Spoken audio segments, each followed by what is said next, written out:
All right, welcome back to Touchdown Talks. I'm Spencer Taylor. This is going to be the top 15 NFL fantasy kickers for 2024. I know 15 is a weird number for a ranking video.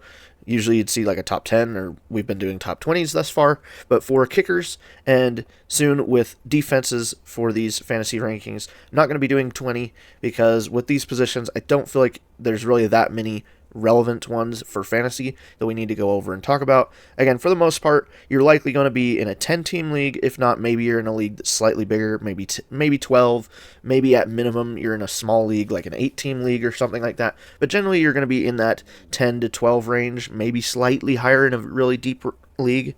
But either way, even with say 12, for example, or even 14, there's 32 teams, so for kickers and defenses, where there's, for the most part, only going to be one per team that plays throughout the season and is really relevant enough to be talked about in fantasy, especially before the season starts and for drafting. Kickers and defenses, we really don't need to go over that many of them, and especially being that with kickers and defenses, they're not really that valuable to your team. And honestly, with both kickers and defenses, unless you've got really like the top two or three, you may honestly want to just stream the position and week to week just kind of look at matchups, look at weekly projections, look at the players or defenses who are projected highly for that week because they've got good projection, add them to your team, play them that week, and then maybe be ready to just go ahead and drop them the next week. Again, that doesn't really apply to obviously quarterbacks, wide receivers, running backs. That's why we did those the way we did. But for kickers and defenses, you want to generally be drafting these pretty much towards the very end of your draft. Now, certainly if in your draft a bunch of other teams in your league start jumping up and grabbing kickers or defenses, sure, if you want to and you're up next, sure, if there's still someone in that top 3 or 5 of those positions and you want to take them, go for it and get that position taken care of. But it may even be worth it, even in that case, to still just hold on and wait till the last couple rounds of the draft and then take care of kicker and defense. That way you can get more depth on your bench for other positions. And as I said again, with kickers and defenses, even if you do try to draft within that top 3 or 5 for the position, it may not end up panning out, and you may end up just streaming that position anyways in the end. So it's really not that worthwhile to prioritize kickers and defenses in the draft. But either way, going to give you these lists just so you know what to look for. So for number 1 at kicker, I have Brandon Aubrey with the Dallas Cowboys. He finished as the number 1 overall kicker in 2023. Not only is he a very dependable kicker, but the Cowboys have a great offense, and they should be able to produce at a high enough level that Brandon Aubrey should be getting plenty of opportunities. And for fantasy kickers, that's the key. As with many fantasy positions, opportunities and volume is really important for a valuable player in fantasy. So for kickers, it's especially field goals. Extra points are great too, but if a kicker is on a team where they are refusing to kick field goals and they're just going for it on 4th down, and the only opportunity the kicker is getting to get fantasy points is on extra points, that's not going to be very good for you. So you want a kicker that is going to be with an offense that is going to be getting them into the red zone and getting them the most opportunities they can at field goals rather than extra points. At number 2 on my list, I have Justin Tucker. Although he didn't finish first in fantasy in 2023, he actually finished second. And then this year, he's projected to finish at around 4th for kickers. Even though he might not be the number 1 best for fantasy kickers anymore in the NFL, he's still one of the best active kickers in the league. He might be a bit older, but he's still one of the best kickers in the league that's active right now. And being on the Ravens certainly has helped his career. And they should, yet again, have a very dependable offense to an extent. They've got Lamar Jackson. They've got John Harbaugh as their coach. Also, with Harbaugh, they're not a team that is overly aggressive on 4th downs. And with Tucker's reliability from long range, he often gets plenty of nods to go for it and kick a long field goal, which is good for you on fantasy, meaning he'll just get more opportunities. At number 3 on the list, I have Harrison Butker. Butker, like Tucker, has been a very dependable top kicker in fantasy for pretty much his whole career, and at least for the last few years, he's been very dependable. He finished as the 5th overall kicker in 2023 for fantasy, and currently ESPN actually has him projected to finish 1st among tight ends this year. Don't know that he'll actually do that, but of course, being on the Chiefs, is a huge reason why he's been giving that much confidence for fantasy.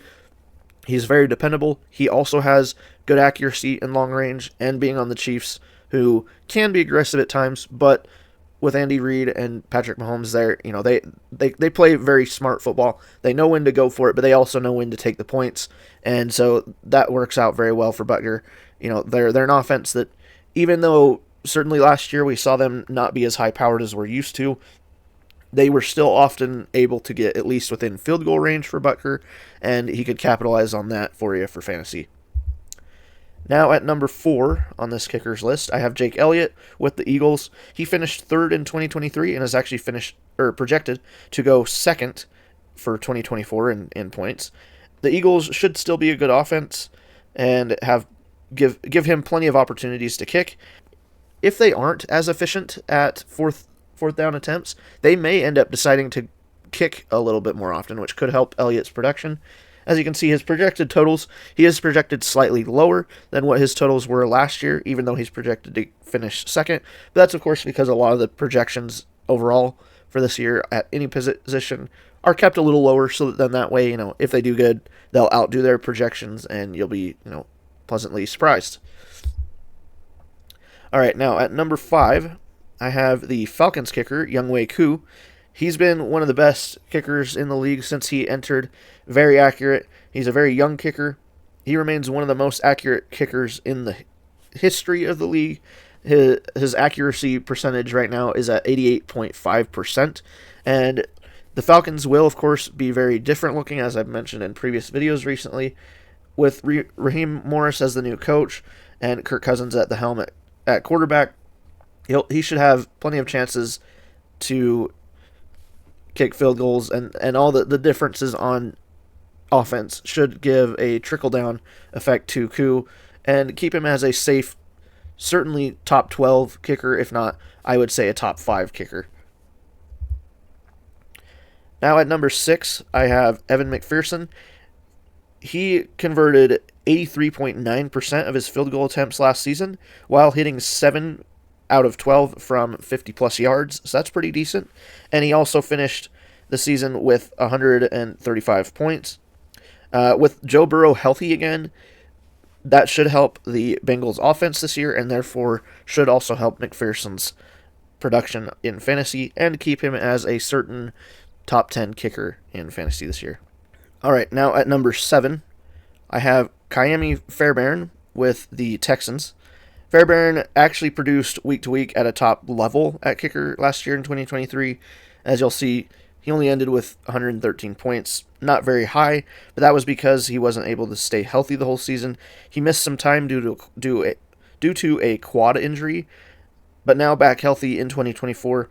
Fairbairn should have a chance to be a easy top 10 kicker, being that the Texans are assumed to be a really good team yet again with CJ Stroud and that offense that they have there. Now at number 8, I have the New York Jets kicker, Greg Zuerlein. Zuerlein is entering his 3rd season with the Jets. He made 35 out of 38 field goals last season. His most accurate campaign since 2017, that equals out to 92.1% on accuracy. With how bad the Jets' offense was last season, it's no surprise that his performance last season in fantasy wasn't the best. If things go just as well as everybody hopes with Rodgers and with that offense, Zuerlein should have plenty more chances to kick field goals than he did last year.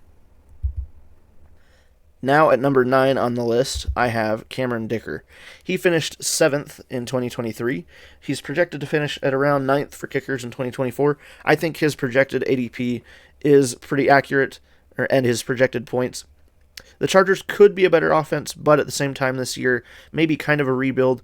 They're kind of gearing up to be more of a running team, and we'll just have to see how they can do with the pieces they do have right now. They should be able to move the ball, certainly at least through the run game, they might be able to do so. And with Harbaugh at the helm now, he's a coach that, again, a little bit more of an older style coach in the sense that, sure, he may go for it on 4th down when it's correct to do so or when it's smart to do so, but he's also a coach that might be a little bit more willing to just take the points when they are available and let Dicker go out there, kick the field goal. So that could be good for you on fantasy if you pick Dicker. And again, I've got him here at number 9. That's around where he's projected to go for kickers. So he's one of those kickers that certainly, if you see other teams in your league start jumping early for kickers and getting those top ones, you could wait a little while, keep building up your bench depth, and go for Dicker in one of those last couple rounds, and you should be safe to still have him there.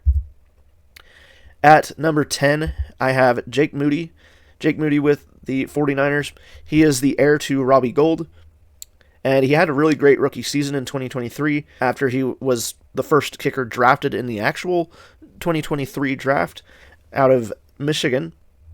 Kicking for an offensive mastermind like Shanahan with a roster that they do certainly can help him, but also has some downsides in that the 49ers are one of those teams that can go for it on fourth down, maybe more than some teams would, because they do have the talent to do so. But Shanahan's not really the most aggressive coach when it comes to that stuff.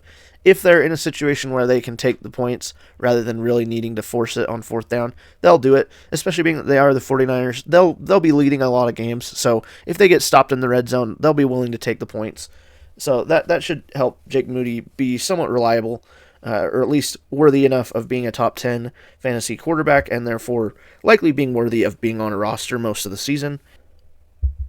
Up next, at number 11, I have Cairo Santos. Only reason I don't have Santos higher is just because his average draft position is so low that you really don't need to worry about focusing on him so early.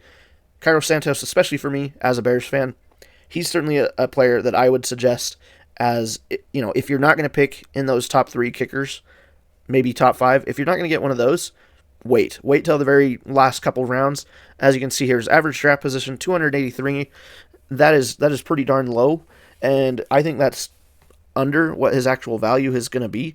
As you can see, he finished with 155 points last season. That put him in 4th for kickers. He's projected right now to be way lower as far as the ranking for points on ESPN anyways. But I think that's very low.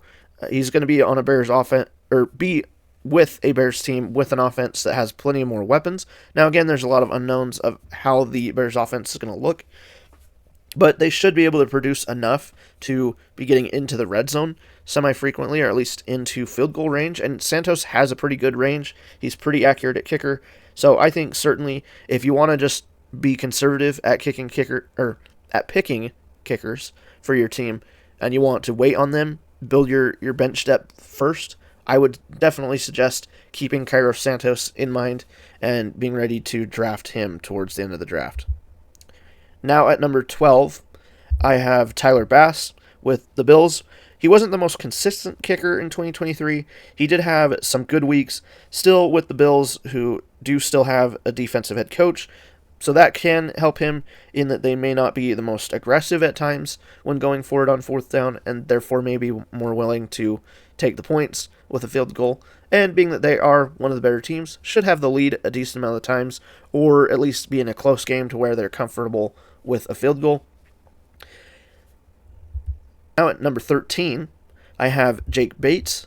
He is a rookie kicker, the first rookie we have on this list. He's going to be with the Detroit Lions. He's the only rookie on this list, period, actually.